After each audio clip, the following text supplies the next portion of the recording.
भवानीपुर गांव में एक बरगद का पेड़ था।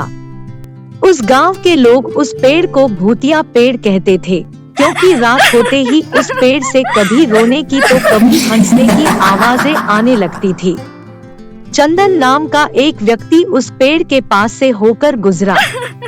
तभी पेड़ से डरावनी आवाजें आने लगी। आवाज सुनकर वह पूरी तरह से डर गया और बीमार पड़ गया। पता है किशोर, कल शाम चंदन इस पेड़ से होकर गुजरा। डरावनी आवाजें सुनकर वो तो बीमार पड़ गया है। जब उसे पता है कि यह पेड़ भूतिया है तो क्यों ऐसी गलती दोहराता है?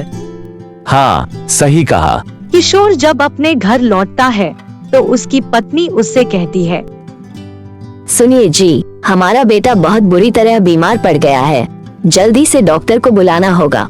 समय तो देखो, बहुत रात हो चुकी है। इतने समय कौन डॉक्टर मौजूद होगा?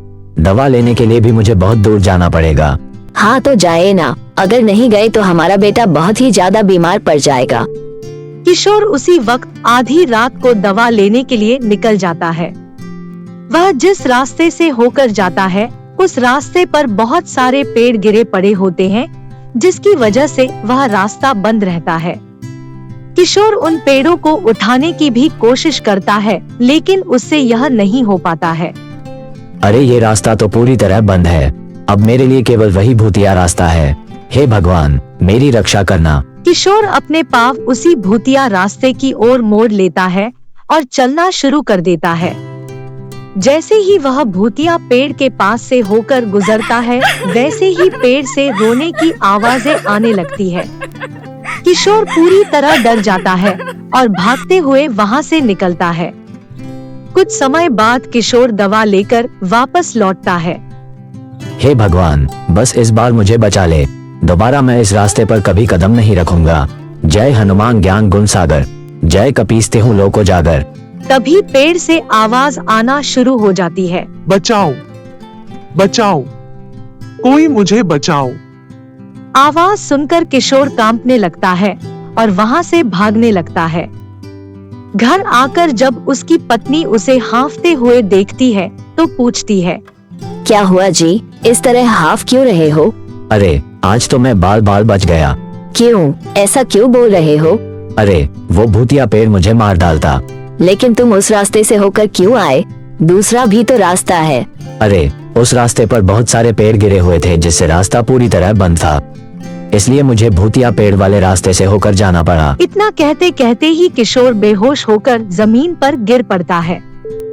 यह देख किशोर की पत्नी बहुत डर जाती है और उसे तुरंत बिस्तर पर लिटाकर उसके माथे पर भीगा हुआ कपड़ा रख देती है। किशोर बहुत बुरी तरह डर गया था और इसीलिए बीमार हो जाता है। लगभग एक हफ्ते बाद किशोर पहले की तरह स्वस्थ हो जाता है और गांव के लोगों को अपने साथ हुई सारी घटना बताता है। गांव के लोग यह सुनकर पहले से भी ज्यादा डर जाते हैं और उस रास्ते से आना जाना बंद कर देते हैं। उसी गांव में देवदास नाम का एक व्यक्ति रहता था। उस गांव में वह कपड़े की दुकान करता था।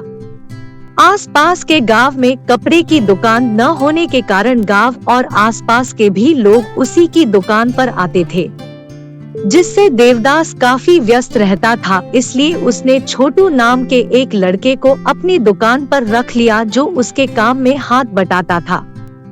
सुन बे छोटू, ये सभी कपड़े जो अभी ग्राहक को दिखाए थे वो सभी पहले की तरह रख दे।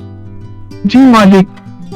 यह कहकर छोटू अपने काम में लग जाता है और देवदास खाना खाने के लिए अपनी दुकान से घर के लिए रवाना हो जाता है। छोटू अपने मालिक के सामने कोई भी शरारत नहीं करता था और काम में लगा रहता था। लेकिन मालिक के घर जाते ही वह अपने दो दोस्तों को उसी दुकान पर बुला लेता था और बातें करता रहता था। उस बीच आने वाले ग्राहकों को वह दुकान से भगा देता था और मालिक की मौजूदगी में ही आने को कहता था। जब देवदास के लौटने का समय हो जाता था तो छोटू अपने दोस्तों को घर जाने के लिए कह देता था। काफी दिनों तक ऐसे ही चलता रहा। एक दिन देवदास दुकान से घर आ रहा था, तभी उसे रास्ते में एक जान पहचान का व्यक्ति मिलता है। देवदास उससे कहता है, क्यों भाई, आजकल दिखाई नहीं देते हो? और ना ही खरीदारी के लिए दुकान पर आते हो। क्या हुआ है?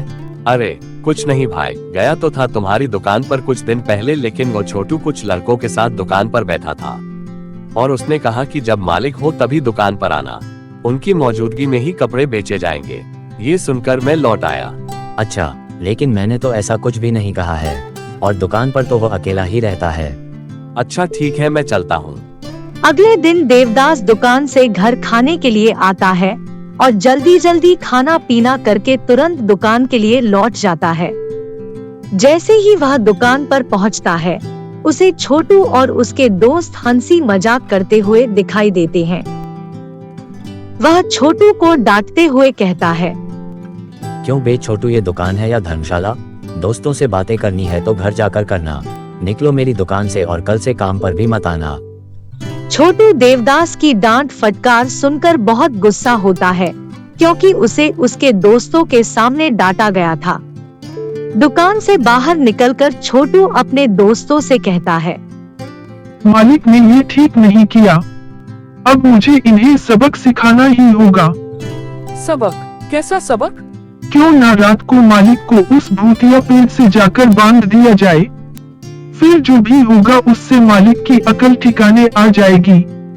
देवदास जब रात को दुकान बंद करके घर लौट रहा था तो पीछे से छोटू ने उसके आंखों पर पट्टी बांध दी, जिससे देवदास को कुछ भी दिखाई नहीं दे रहा था।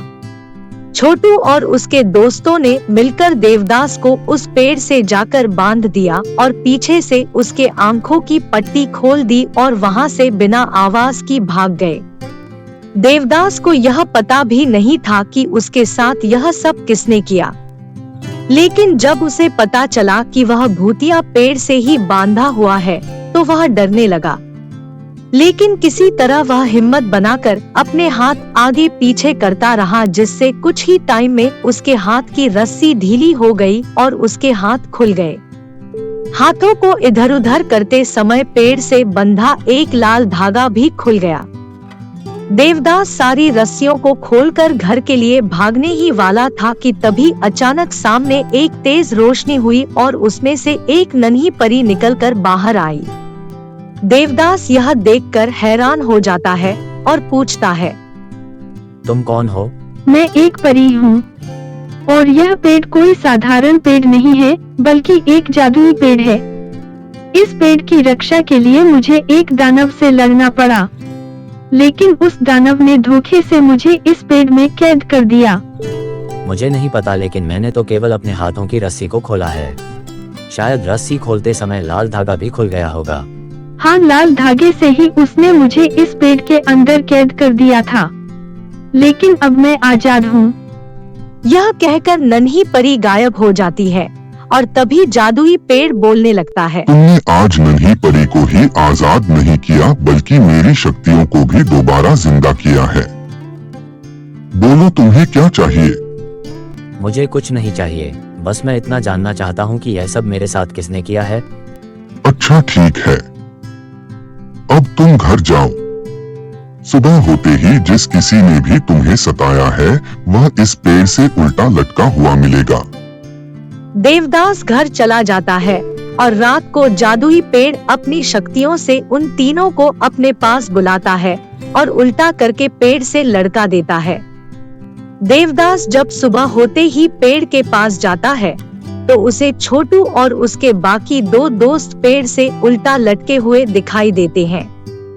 अच्छा, तो वो तुम थे, अब तुम्हें मैं सबक सिखाऊंगा। देवदास पुलिस को बुलाता है और उन तीनों शैतान बच्चों को उनके हवाले सौंप देता है।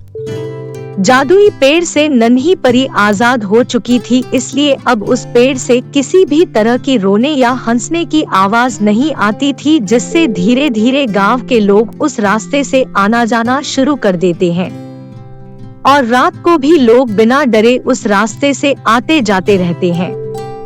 जादुई पेड़ अब उस गांव के लोगों की मदद करने लगा था।